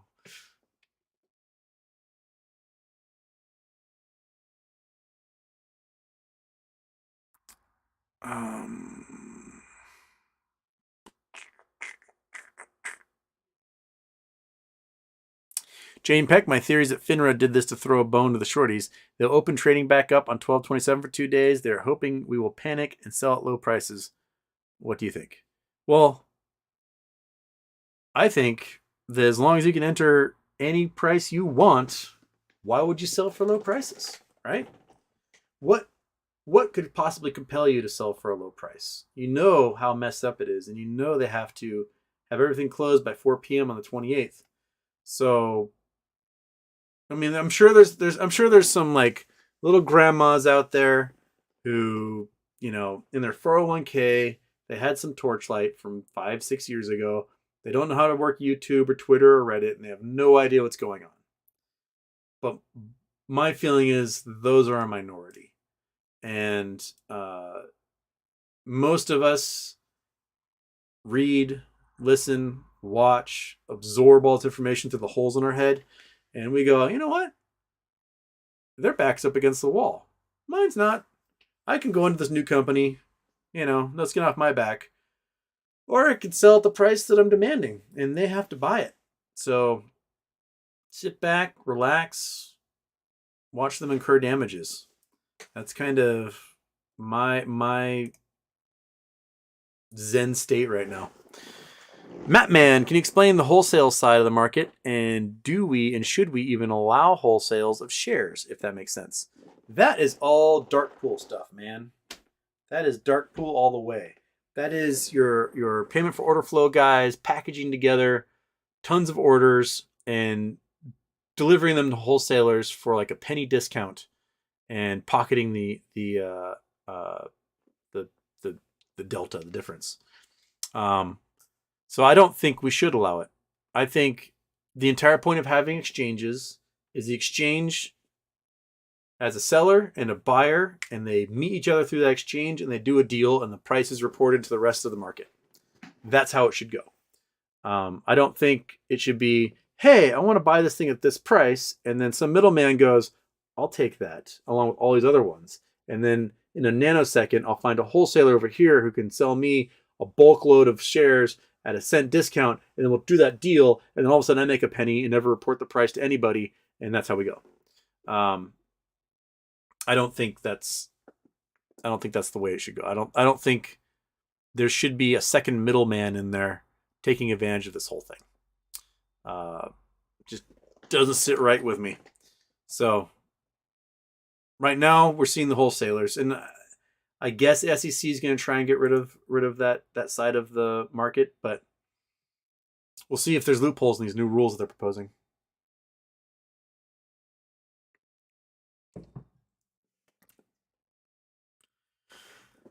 I still hold shares from before Torchlight that split that are MMACs that were supposed to convert to Acme parent company. They have FTDs going back so far, it's crazy. Yeah, so the MMACs was when they did their IPO on the Canadian exchange like 2 days after COVID shut the entire world down. So first they're like, well, we're going to go public. And then they're like, oh shit, the world shut down and no one's flying airplanes. And our first product has to do with blocking airplanes from getting hit with lasers. Shit. And so they had a very, very, very disappointing IPO. But, they released all the shares. They sold for whatever. And then they moved to the NASDAQ via their merger. And I guess they're supposed to convert all those shares, and it hasn't converted yet. So there's just a bunch of Canadian MMAC shares out there, and no one knows how to do the accounting on them. So I don't know if they get counted in with the Acme parent company shares, or if they just remain floating out there as these weird MMACs. I don't know, Bex. I don't know how it's going to get settled or how it will be settled. It's a good question. I don't have any answers for it. If someone does, chime in there. Let us know. Hey, I'm exactly an hour behind. Fantastic. Okay. Danzo Strife, what's the temporary restraining order to prevent Finra from attacking Roza? No, it's to prevent Finra from like deleting shares, doing any weird crazy stuff that they would do, and then forcing them to do 2 more days of sale. So basically it's like, say, stop whatever you're doing. Stop it right now. We need to have a hearing on this to figure out what you should be doing. And that's what the restraining order is. It's restraining them from a particular act. I have not read what her restraining order says yet or asks for. I was hoping that she was going to post that. If you see it pop up, send it my way. I'd love to see it. But that's, yeah, like, when you get a restraining order, you're restraining another party from particular action. The TRO is a temporary one, meaning I can show injury right now, and I need them to stop doing this because it's time sensitive. So if you're getting a restraining order from, say, I don't know, a crazed stalker who won't leave you alone, you go to the judge, you say, I need this person, A, to stay away from me, B, to stop talking about me, C, stop contacting people about me, and whatever, like lay out the rules. And so the judge says, boom, done. There's an order. Serve the man or the woman. And we'll come back and we'll review the merits of this with that person in 2 weeks. So in this case, it is Finra did something shady. They need to stop doing that shady thing and stop it right now. And then we can come back and review that shady thing they did, and then you can determine the merits of it and whether that restraining order will maintain. So that's kind of what she filed. Julianne, you say it's the third time Finra's issued U3 for domestic stock. I thought Acme was Canadian. Isn't it that foreign? Nice shirt, by the way. No. Acme is a Nevada company that has oil fields in Texas. So it's an American company. The parent company is Canadian. The one that they merged with. Acme parent company is Canadian. So, but the actual Acme preferred shares are Merkin, based in Merca.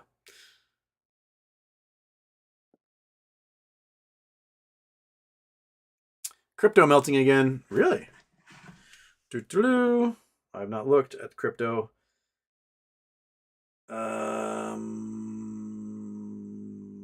Oh yeah, no, Bitcoin down below 17. Oh yeah, you can see they all have the same shape. Everything's down. Yep, Bitcoin is down 4.6.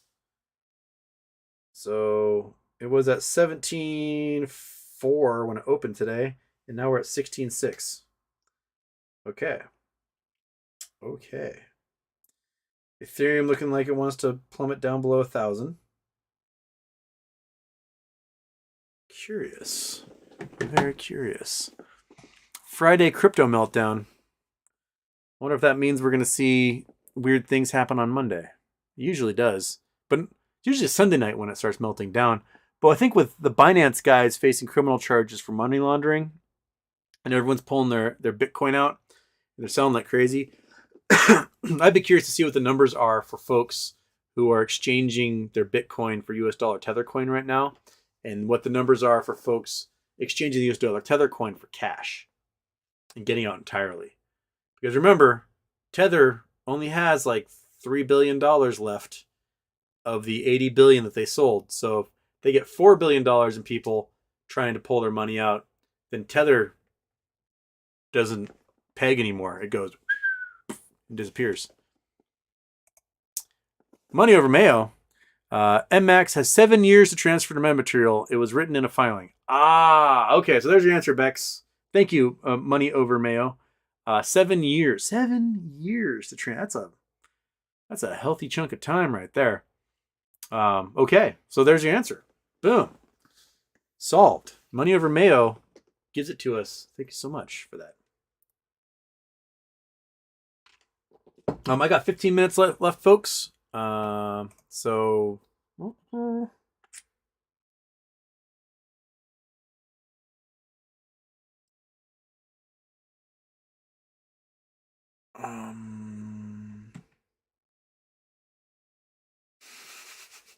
J-Dog, we'll just use giant space vacuum, Spaceballs technology. They're referring to the straw sucking up atmospheres. Yeah, which is funny because the space is a vacuum, which I always thought was the funniest part about Spaceballs, was that space is a vacuum. The biggest vacuum there is. Wheat Wild, pineapple is not acceptable pizza topping. It's delicious fruit. It has no place on top of pizza. I will fight you for it. You can fight me for all you want. Pineapple's delicious. I put on everything. Put on my steak. Put in my casseroles. Put in fruit salads. Put on pizza. I don't care. Pineapple's delicious.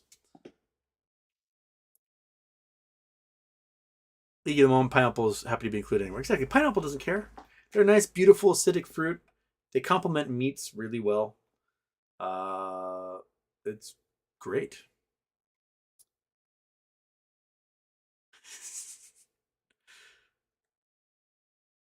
Jason Blackwell, Hasten, have you tried the new Wookiee themed cookies? They're good, but a little chewy. Monkey. When you do your side eye, that's what you need to do whenever I do a Jason Blackwell joke. Is monkey side eye to him. And he's well aware of your side eye. He is. Right? Oh, your ear is so scratchy. I wish I was born with such a scratchy ear, dog. I would love to just have my ears scratched all day long. It's just, oh, it feels so good, doesn't it? Yes, it does. It feels so good. It feels so good.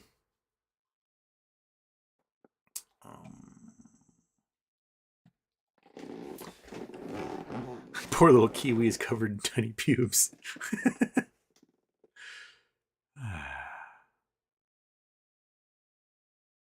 Okay, I'm gonna scroll down. Simply because I've got 12 minutes left. So post split, you still don't have 1,000 GME. What the heck? I only had a little more than 100, man. Try to pick up more as I go along, but no, I still don't have 1,000 there. Pen name. Still need to get there. Got a few hundred more to go. Anthony Cordell, Houston, I gotta know why I got a can of spam back there. That can of spam is, I believe, from my 13th or 14th birthday. Someone gave it to me as a birthday present. I unwrapped it. There's a can of spam. I said, cool. I put it on a shelf. It's been sitting on shelves ever since. That is a 27, 28-year-old can of spam. I have my 14th birthday because it does have a website on the can of spam, which would tell me that at least like the internet.com bubble is happening. So you could buy on the can. It says you can buy like spam shirts and shorts and stuff by going to like spam.com.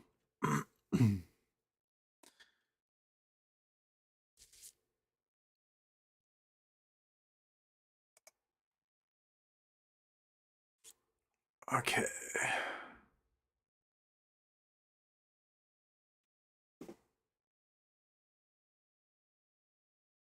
Syntax. Do you think that identifying synthetics in Acme highlights that Acme parent company is also full of synthetics as well? Could this push a margin call somehow? I mean, prior to the merger, if any short on Torchlight created a short on the parent company, right? Because those shares became the other. So you have a boatload of shorts in Acme, then you have a boatloads of shorts in Acme parent company. So there you go. That, yes, it will definitely show that. Michael Harrow, Houston, how's your big toe? Oops, I remind you. The throbbing stopped. It feels better now. It's like when you like hit your funny bone and just for the 30 seconds your brain cannot function. It feels like I'll have a little bruise forming there. Yeah, okay, it's fine. I'll live.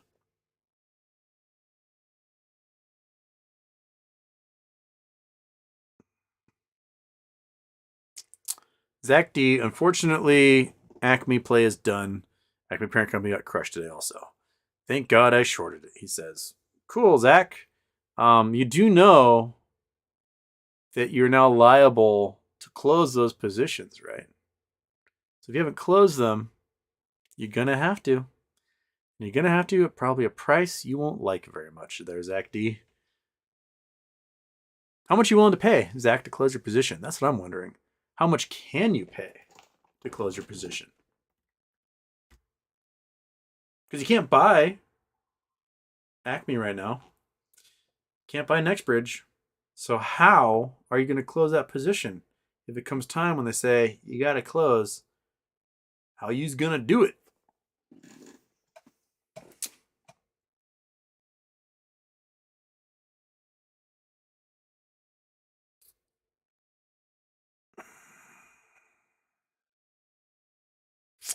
Grassy Lawn. Our American government gives billions stacked on billions of dollars to other countries yearly, yet they rob us. Yet they rob and allow us to be robbed. They call for justice and then do the injustice. I mean, they give billions to oil companies and in bailouts to all sorts of companies and rich people during COVID with PPP loans. You know, they're giving tens of millions of dollars in PPP loans to like your RV dealership, which was seeing the greatest sales they've ever experienced in the history of their dealerships during COVID because everyone's like, well, can't work for a year, might as well travel. And everyone went out and bought a bunch of RVs. And they made piles of money and were given piles of money at the same time. So, you know, the money is always there. It's always there when you know there's some emergency for rich people. It should be there for when there's an emergency for the rest of us, right? Make us the rich people, and then all of a sudden, you give us things for the rest of our lives, right? Get that transfer of wealth going. That's what I'm waiting for.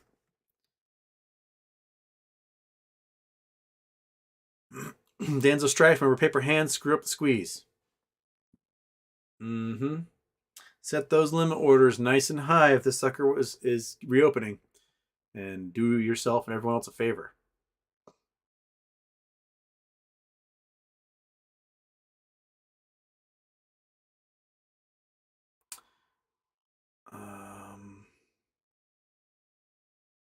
The pinky, Houston. Raise the pinky.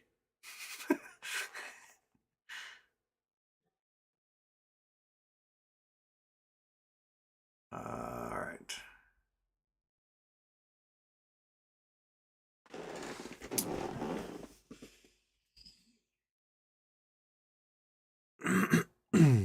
All right. David C. When the shares are distributed, they will call to see who wants to sell at what price. Put the high seller prices to the allocated next bid shares. Negotiate balance of needed shares at that price. Then that's possible. It's very possible.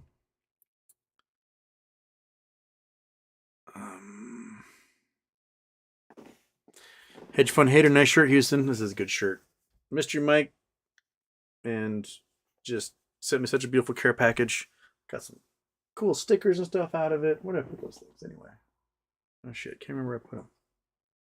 I'm somewhere. Where did I put them? Monkey, what do I do with the stack of stickers? Did I put them up there? Shit, I already forgot what I did with them. Oh, anyway, lots of cool stuff.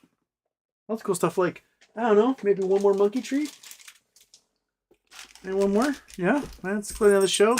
You've been a good dog, staring off into space the entire time. Oh, that one smells like a human cookie at this. Come get it. Come get it. There you go. All right. That's a big one, isn't it? That's a big, giant dog treat. Stay. Don't you follow me. There you go. Took you like 4 tries to actually crunch that thing. Listen to that crunch.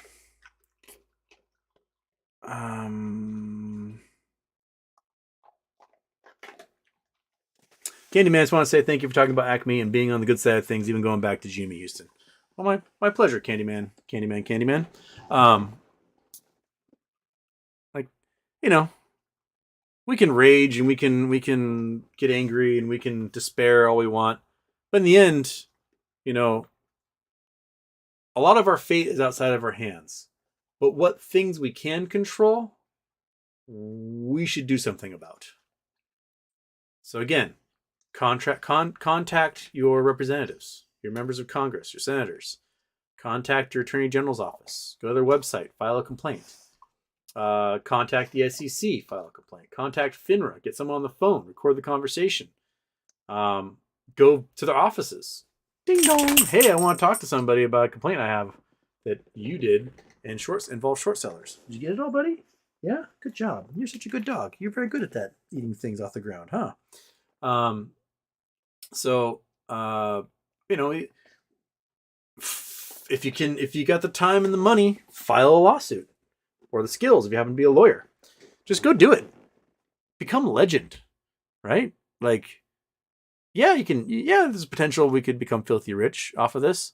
But there's also something really nice about being a legend in that. Be like, you know what? That guy right there did the hard thing and kicked ass at it. And all these people are so grateful to them. There's something to be said about that. And you folks, you dudes and ladies in here, a lot of you have that capacity to do something legendary. So become a legend. Get out there. Kick some ass. People who hate your shirt probably shorted Acme. Yeah, it's a litmus test. If you think garish shirts are inappropriate and bad, then you know what? I don't want to be your friend. No, you're just staring at me now because you know that I'm just like a cookie factory. Is that what's happening? Is that what's happening, monkey? Is that what's happening? Get up here. Come here. Come on. Come say hi. There we go. Yeah. There you are. Yes, you're such a sweet dog. Yes, you are. Such a sweet dog. Okay. Just keep scratching that ear. Because, where do you think you're going? You're not going anywhere. You're not going anywhere. Okay.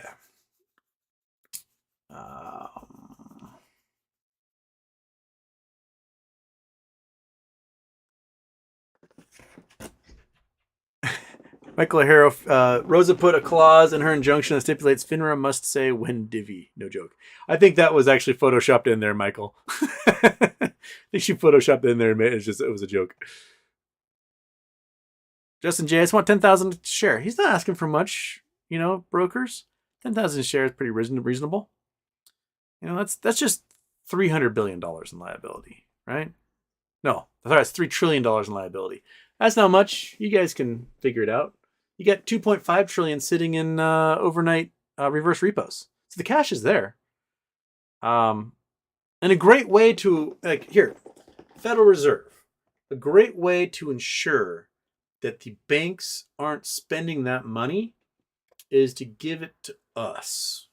That's a fantastic way to avoid spending that money. And if you want to build a bolster stocks after that, maybe we end up investing in a bunch of stocks. The stock market stays high during this crazy period that we're in. And if you want to make sure homes get bought and sold when we're facing a giant market downturn, then you're going to want to make sure that there's $3 trillion in the hands of 64,000 people to go out and buy a bunch of property, right? We'll make sure that there's a bunch of homes bought and sold as a result of receiving $3 trillion in money. So, Michael's not asking for much. He's a reasonable man. Just $3,000. Or Justin, not Michael, Justin J. Just $10,000 a share. Just a little bit. Just a smidge. Personally, I think setting the bar a little low, but, to each their own. Everyone has their own price.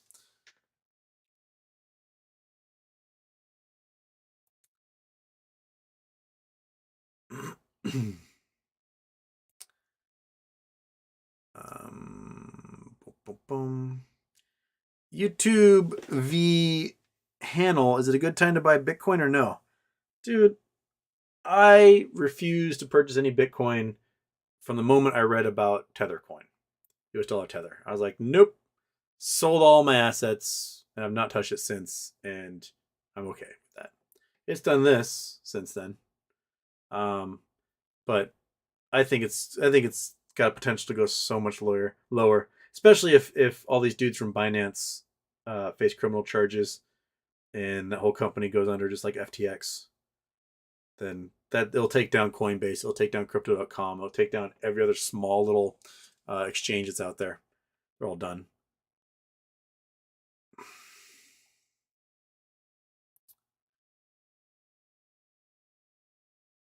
Looks like we have bears in here. A lot of them.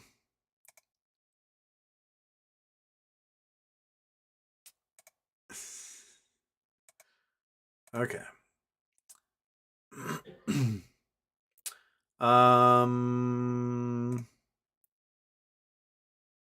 And then we'll do Julianne's super chat here will be the last one, and then I've got a bail. Julianne, hey now. Leave a little cash for those of us who don't own Acme preferred shares. All my investments are in Acme Parent and GME. Don't worry, Julianne, you'll be fine because I'm sure people will turn around, take that wad of cash, throw it into those two, and watch them go woohoo at that. So I think you're okay. I think you are okay. All right, everybody. who knows if I'll be able to get on there at all during the rest of the week or during the weekend. I don't know what I'm doing. I got some stuff I got to do tomorrow. We'll see. I'll see you guys Monday for sure. I'll see if I can get in contact with Rosa this weekend to figure out which day next week she can swing by the show and hang out with us. My guess will be either Monday or Wednesday. So we'll see that. And the monkey butt, you got plenty of treats in you. You're good to go. You folks got treats in you. You're good to go. Then it's dark outside now because it's winter time. So one of these. Boom.